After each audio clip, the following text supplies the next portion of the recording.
Tahukah kamu, saya udah membuat video tentang daging palsu, keju palsu, telur palsu, dan di video ini saya ingin berbagi pemikiran saya tentang mengapa produk-produk ini tidak akan pernah menjadi arus utama. Belum lama ini, saya sedang di sebuah restoran terbuka, dan saya melihat di papan tulisnya tertulis burger. Lalu saya memesan burger, dan pelayannya berkata, "Tahukah Anda, ini burger vegan?" Saya pun bilang, "Kalau begitu, terima kasih, saya tidak mau." Apaku? Dia bilang, "Kamu harus coba dulu, ini benar-benar sangat sehat," katanya. Jadi semua orang melakukannya. Saya pun bilang, "Tidak, terima kasih. Kalau tidak ada daging asli, ada apa lagi?" Kataku. Dia bilang, "Kami punya ongrep," katanya. "Apakah kalian membuatnya dengan telur organik?" Tanyaku. "Kalau begitu, bagus, saya pesan itu," kataku, dan aku memesan omelet keju. Dengan cepat aku sadar ada sesuatu yang salah. Karena tenggorokanku terasa gatel dan aku bertanya-tanya apa yang terjadi di tenggorokanku. Dan emang telurnya asli, tapi keju fetanya ternyata keju palsu. Oke. Lalu aku pergi dan bertanya ke orangnya, apa saja bahan-bahannya, apakah kalian benar-benar pakai keju asli atau ada bahan lain? Kataku. Kemudian dia menunjukkan bahan-bahan kejunya kepadaku dan inilah yang ada di sana. Ada minyak canola yang merupakan minyak super olahan dan sangat memicu peradangan. Juga ada tahu yang merupakan produk non-fermentasi.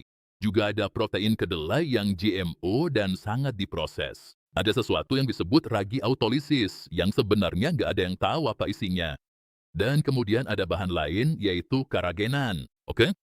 Salah satu dari bahan-bahan ini bisa aja menyebabkan iritasi di tenggorokanku. Dan aku tidak tahu persis yang mana, tapi tubuhku benar-benar bilang, "Jangan makan ini," katanya. Seiring waktu, semakin banyak orang yang mencoba produk alternatif hewani ini akan mengalami masalah kesehatan. Karena bahan-bahannya emang tidak sehat. Menurutku, banyak orang percaya bahwa daging sapi itu makanan yang sangat tidak sehat dan merusak planet ini, serta kita harus menyingkirkan sapi. Dan tentu saja, aku tidak sedang membicarakan sapi-sapi di peternakan pabrik. Aku benar-benar sedang membicarakan para petani yang menggembalakan sapinya di padang rumput. Jadi, apa yang salah dengan daging sapi yang 100% diberi makan rumput? Sebenarnya, ini adalah makanan yang sangat sehat dan juga sangat baik untuk lingkungan. Sebelum membahas itu, aku ingin mengatakan sesuatu tentang Impossible Burger, dan sepertinya ada satu lagi yang namanya Beyond Burger. Berikut adalah daftar bahan-bahan Impossible Burger. Isolat protein kedelai, yang juga merupakan GMO. Selain itu, ada juga protein kentang. Oke, jadi berapa protein isi kentang, dan apa itu protein utuh atau bukan, atau hanya asam amino? Ada juga dextrosa yang dikultur. Baik, jadi kita punya gula sintetis yang dikultur. Selain itu, ada juga pati makanan yang dimodifikasi. Dan sebagai informasi, pati makanan yang dimodifikasi itu adalah maltodextrin. Oke, indeks glikemiknya lebih tinggi daripada gula. Jadi, kita akan nambahin gula ini ke protein. Bukan kombinasi yang baik. Selain itu, ada juga sesuatu yang disebut metil selulosa, oke? Ini untuk tekstur dan siapa yang tahu apa yang akan dilakukan mikroba ususmu terhadapnya. Ini benar-benar produk yang dibuat secara sintetis, diproses, dan bersifat inflamasi. Tapi mereka harus menggunakannya untuk memberikan tekstur daging kepadamu. Dan kemudian ada bahan lain yang disebut soy-like hemoglobin. Sekarang, apa lagi nih? Sebenarnya, ini adalah protein hasil rekayasa bio dari kedelai yang memberikan rasa dan tekstur seperti daging, tapi bukan daging. Dan karena sebenarnya tidak diklasifikasikan sebagai makanan, maka tidak diakui sebagai aman. Sebenarnya nggak ada studi keamanan jangka panjang, jadi siapa yang tahu apa dampaknya bagi populasi? Lalu kita punya burger lain, Beyond Burger. Di dalamnya ada isolat protein kacang polong. Protein ini diperoleh dari kacang polong yang sangat diproses. Dan kalau saya tidak salah, cara mereka memprosesnya harus menggunakan heksana, seperti pada minyak canola dan minyak biji lainnya. Tapi intinya, mereka tidak sekadar mengambil kacang polong dari ladang lalu menjadikannya burger. Sebenarnya mereka mengubahnya menjadi produk yang sangat diproses. Dan tentu saja ada minyak canola yang merupakan minyak biji lain. Lalu ada protein beras, kemudian protein kacang ijo, dan setelah itu kita juga harus menambahkan metil selulosa yang udah kita bahas sebelumnya.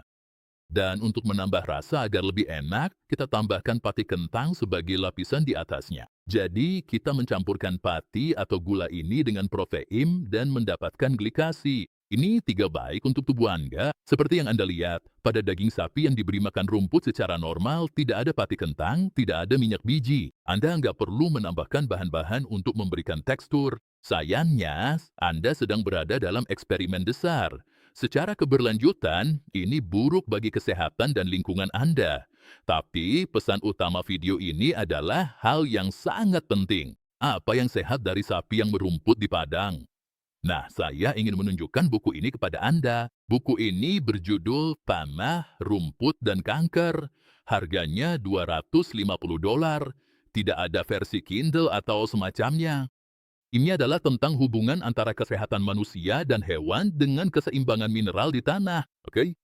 Saya udah baca ini dan sekarang saya membacanya untuk kedua kalinya. Ini adalah buku yang sangat menarik tentang apa yang terjadi di tanah, apa yang terjadi pada tanaman, apa yang terjadi pada hewan, dan bagaimana semua itu berhubungan dengan kesehatan tubuh manusia kita. Jika ada satu hal yang hilang dalam rantai ini, itu bisa sangat memengaruhi kesehatan kita. Jadi, kalau dipikir-pikir, bayangkan aja kalau Anda mengambil lahan dan membayangkan skenario terburuknya. Hanya ada tanah aja kan?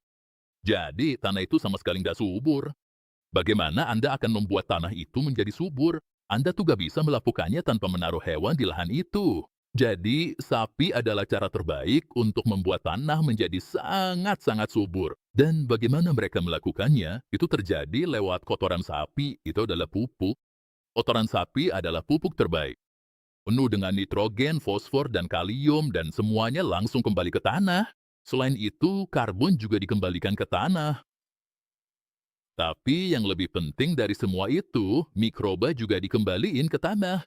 Tapi sebenarnya, kepadatan mikroba di dalam tanahlah yang menentukan kepadatan nutrisi pada tanaman dan juga pada hewan. Semuanya berasal dari mikroba. Baru-baru ini saya membuat video tentang topik ini dan mewawancarai Dr. James White. Beliau adalah seseorang yang meraih gelar doktor di bidang biologi tumbuhan. Tahukah kamu, itu adalah diskusi yang sangat menarik. Karena cara tanaman mendapatkan nutrisinya adalah melalui mikroba yang melarutkan mineral dari batuan, lalu tanaman menukar karbohidrat melalui akar untuk memberi makan mikroba, dan mikroba pun menyediakan nutrisi tertentu seperti mineral bagi tanaman. Tapi ada satu hal yang baru aja saya pelajari dan benar-benar membuat saya tercengang. Ada satu mekanisme lagi bagaimana tanaman mendapatkan nutrisinya. Sebenarnya, tanaman menarik mikroba ke arah akar dan tubuhnya, lalu mengambil nutrisi seperti nitrogen, fosfor, dan mineral lain dari mikroba tersebut.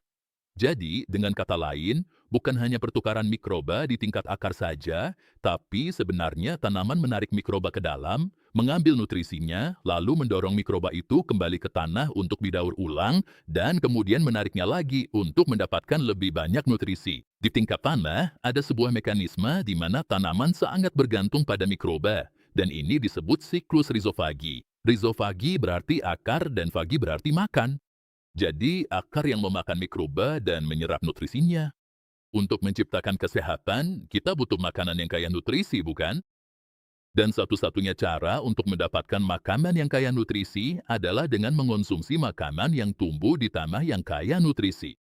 Dan itulah sebabnya saya jamin bahwa tanaman yang digunakan dalam Impossible Burger, keju palsu, dan Beyond Burger adalah tanaman yang telah dimodifikasi secara genetik. Hal ini juga menghambat pertumbuhan mikroba. Jadi, lihat aja glifosat yang ada di Roundup Ready, bukan? Itu diklasifikasikan sebagai antibiotik. Apa dampaknya bagi mikroba tanah? Jika belum menonton video saya soal riset daging sapi rumput vs biji-bijian, Anda harus melihatnya. Saya taruh di sini.